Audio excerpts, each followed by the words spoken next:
What's going on, YouTube? This is SG1 Sports, and we are less than 20 weeks away from week 1 of the 2023 college football season. We're going to look at the top 10 games for week 1. And what's interesting is that half of these games are not on Saturday. The slate for Saturday really isn't that great for week 1, but if you look at the entire week, we do have some big-time matchups. So let's go through here. We're going to start at number 10, and that is West Virginia at Penn State. This should be a really good, fun matchup here to start off the season. Penn State probably going to be favored by a lot. I would expect Penn State to take care of business, especially playing at home. West Virginia figures to be in the bottom half of the Big 12 this year. Penn State, of course, preseason top 10 for, I think, everyone. Some people even have them in the top 5. But it's still a Power 5 matchup, still should be somewhat compelling. I do expect Penn State probably to roll in this one. But it's week 1, and you never know. A lot of unknowns, uncertainty around these teams when you start off the season. So perhaps we get a pretty good game, but more than likely Penn State will take care of business. A couple of other games that I did not put on here because of similar reasons, just because I don't think they're going to be all that competitive. Ohio State and Indiana, that is a conference game. That is a Big Ten conference game to start off the season. I just don't know if Indiana is going to be able to hang around. I have looked at Indiana, and I do think that they will be improved a little bit this year, but not enough to really hang around with Ohio State. And then also Tennessee and Virginia, they're going to play in Nashville. That'll be an interesting game there, an interesting setting. But with that offense for Tennessee and Virginia being honestly one of the worst Power 5 teams this season, or they're expected to be, I don't think that game will be close at all. So those two games are Power 5 matchups that I wanted to just mention, but they're not in the top 10 games for me. All right, number 9, Louisville versus Georgia Tech. This game will be in Mercedes-Benz Stadium. It'll be in Atlanta, but not at Georgia Tech. Technically, still should be a pretty good home field advantage for Georgia Tech. You've got two new eras beginning here with these new coaches.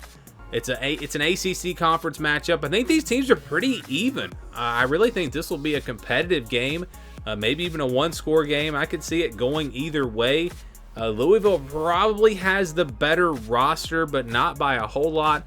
And I think Georgia Tech playing in Atlanta, they're going to have a really good shot in this game. So this is one I'm really interested in. And again, a conference game, several conference games to start off the season this year.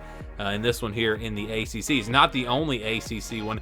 And this is not a Saturday game. I believe Friday is when they're going to be playing. So that's interesting there as well.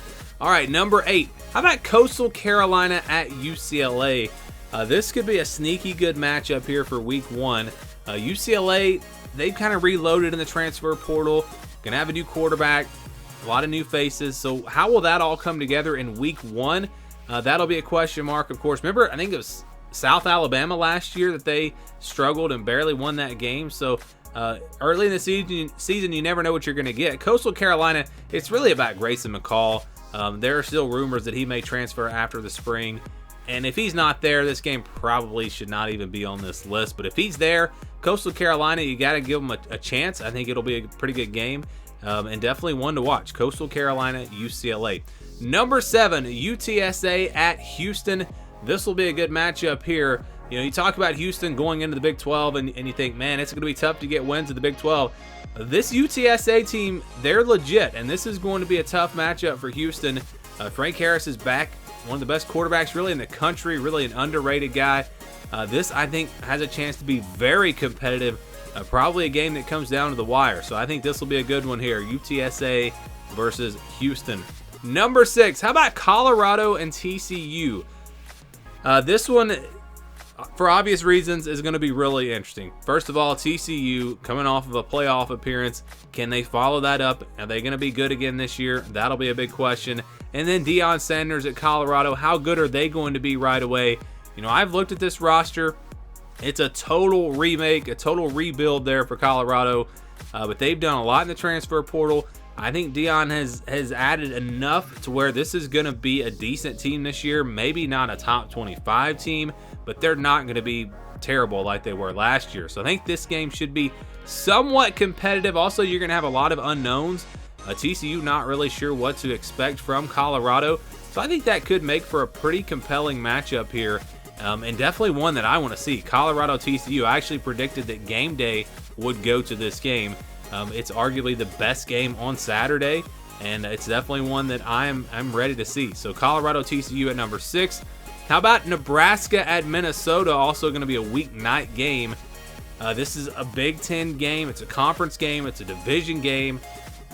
New era for Matt Rule at Nebraska. That will be interesting to see. Minnesota, I'm not so sure about them this year with some new faces, and they lost some guys in the transfer portal. So I'm curious to see how good this Minnesota team is. I know PJ Fleck is an excellent coach, and he's been able to get a lot out of these players, even though they're not the most talented roster, and they're playing at home. I think they're probably going to be favored in this game against the Nebraska team that's probably got more roster talent. But again, year one for Matt Rule versus Minnesota. PJ Fleck's been there. He's built this program up to where they've been. Always a team that flies under the radar. But this is just a huge game. I mean, it is a huge game.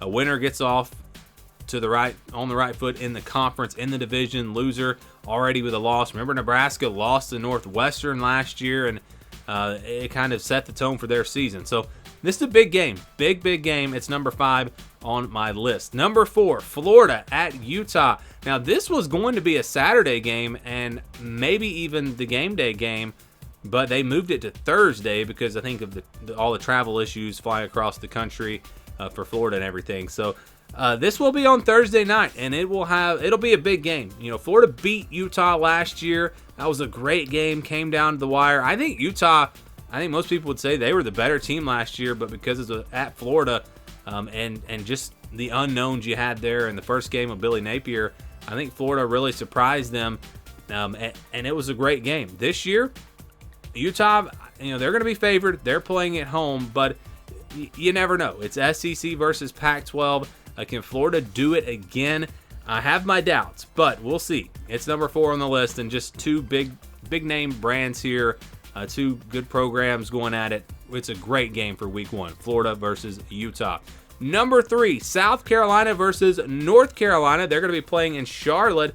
Now, this will be a Saturday game, and maybe this is the best game of the day. Maybe game day goes here. I think most people are looking at this game, and you're looking at Spencer Rattler coming back for South Carolina, thinking that this is a team that finished strong last year. This is a team that maybe can challenge Georgia in the SEC East, and a lot of hype for South Carolina. I think North Carolina actually has a really good shot in this game. I think it's going to be very close. I think it's an even matchup. I think North Carolina is a little bit underrated right now. South Carolina may be a little bit overrated when you look at their entire roster, the offensive line, players on defense that they lost. This is a winnable game for North Carolina, but I think it's a pretty even game. Like I said, I think this is one that could go either way. This should be a really, really fun matchup to kick off the season. Number 2, most people probably would not put this one this high on the list, but I really think this is going to be a good game. Clemson on the road at Duke. Monday night. It'll be on Labor Day. Most people, I think, expect Clemson to roll in this game, and you think maybe last year was a fluke for Duke, but it wasn't. I'm telling you, this is a good football team. Maybe they don't have the talent that Clemson has, but they've got a good football team. And you look back to last year, they had a good season. Maybe it was an easy schedule, sure, but they weren't blown out by anyone. They were in every single game that they played. They have a lot of production, a lot of experience coming back this year. This is a Duke team that is going to be really, really fired up, playing at home. I'm going to go ahead and say this will probably be the best crowd at Duke, at a Duke football game, that they've had in years. I really feel like they're going to be fired up for this game. Maybe I'm wrong, but I think you've got some momentum here for this Duke program, and it's a huge game to start off the season. So because of that, I think this is a competitive game. Now, I'm not saying Duke's going to win, but I do think that it'll be a tough one for Clemson. I think it's a game that will be a 4-quarter game. I think Duke is a top 25 team this year. If you saw my top 25, I did have them in there. And again, I think this will be a competitive game, and it'll be one of the best games of week 1, but not the best, because I think the biggest game, it's very obvious. I mean, it's not even close. It's Florida State versus LSU, Sunday night, top 5 matchup, potentially top 10 matchup for sure. You've got Florida State, both teams with very high expectations. I think both teams are legitimate playoff contenders. I think both teams are national championship contenders. I think they have a chance to be that good. This is a huge, huge game. I think you all know that. Again, Florida State, a ton of production coming back. They've added a ton of guys in the transfer portal. This roster is absolutely loaded. So is LSU. Jaden Daniels is going to be back at quarterback. A lot of weapons around him. Maybe a few more question marks for LSU than Florida State. But still, this is going to be a really good team. And I think this is going to be a very good matchup, just like it was last year. And it, to me, is clearly the best game of week 1. If you want to see me do this for every week, if I should go through each week and do the top 10 games of week 2 and week 3 and all through the season, something I was thinking about doing, let me know if you'd want to see that. Comment below and say I want to see every week. And if you want to see that, maybe I'll make this a weekly series throughout the off season.